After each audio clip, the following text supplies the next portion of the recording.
Hey guys, this video we're gonna quickly go over the talent changes Rogue got in 10.05.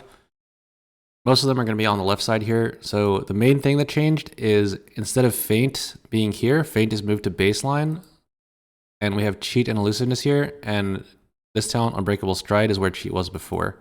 So we don't want Unbreakable Stride. So basically what this means is we got a talent point for free.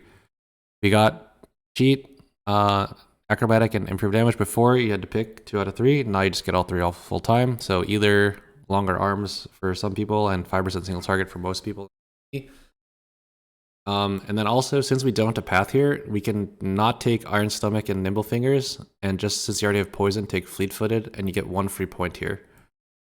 And so basically, you get a lot more flexibility from around this area. I'm not going to say exactly what the conditions are, but it's a lot more flexibility. Most of the time, it's going to be 15% move speed here, and then I've been defaulting to Gouge as my talent on this row, but these are actually all fine. Like Battle Runner's fine, Master Poisoner's fine, Nimble Finger's fine.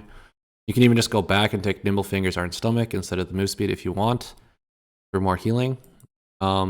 But yeah, this is what I've been defaulting to. Gouge is pretty useful in most dungeons, especially because tank busters don't recast a lot of the time, so you can help your tank out a lot with this Gouge.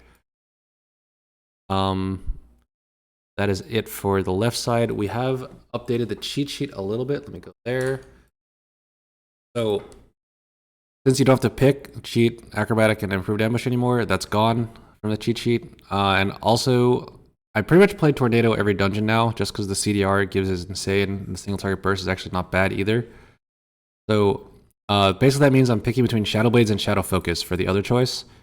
And most of the time I've been taking Shadow Blades a lot more than before. Shadow Blades just has higher output in general.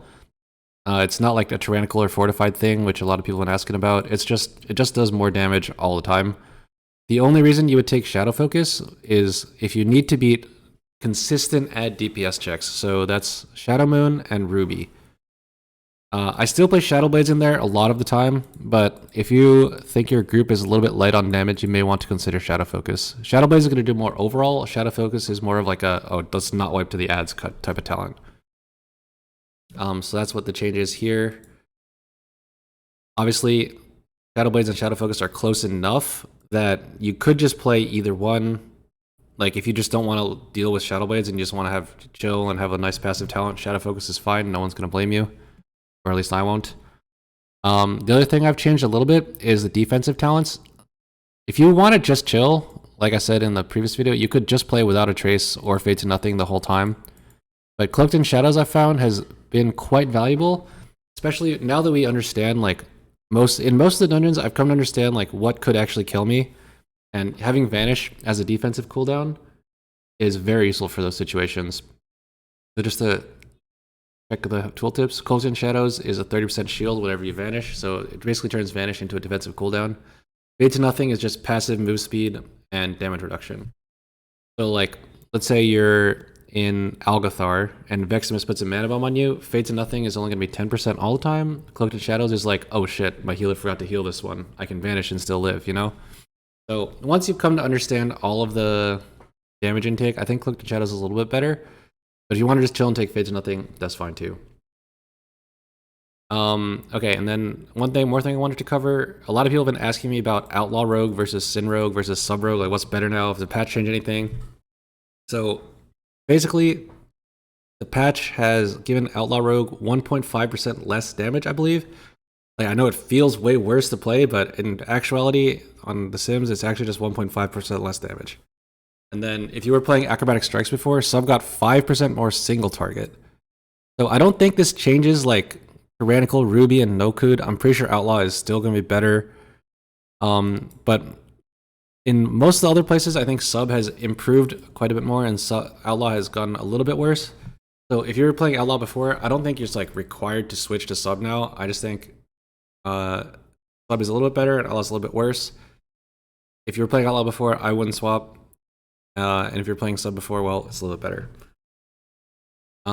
For Assassination Rogue, they did get a new talent. Let me go to Sin real quick.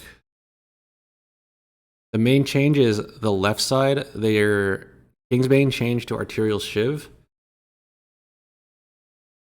And Kingsbane is now here as a dual talent with Dragon Temper Blades. It's actually called Arterial Precision, but basically makes your Shiv hit multiple targets. I'm not going to lie, I don't really know enough about Assassination Rogue to say if this is going to completely shake up the meta. I don't think it will, since sub is still, I believe, going to do more damage, especially on higher targets, and also more on single target. And another thing is, Assassination Rogue kind of has to pick, like, if you take this talent and this talent in Indiscriminate Carnage, you're passing up a lot of single target. So Assassination Rogue is going to have to pick, like, between single target and AoE with their talent choices, whereas sub, you know, you have some choices that are AoE, but you're not that far off, honestly, from a single target build. So I still think sub is going to be better than Assassination in Mythic Plus. Could be proven wrong. Been wrong before. We'll see. But I don't think that Assassination Chain is going to be enough to make it better than sub. It's definitely going to be better than it was before, though. So yeah, that is it for the 10:05 update. Thanks everyone for watching. Don't forget to catch me streaming on Twitch, and I'll see you guys later.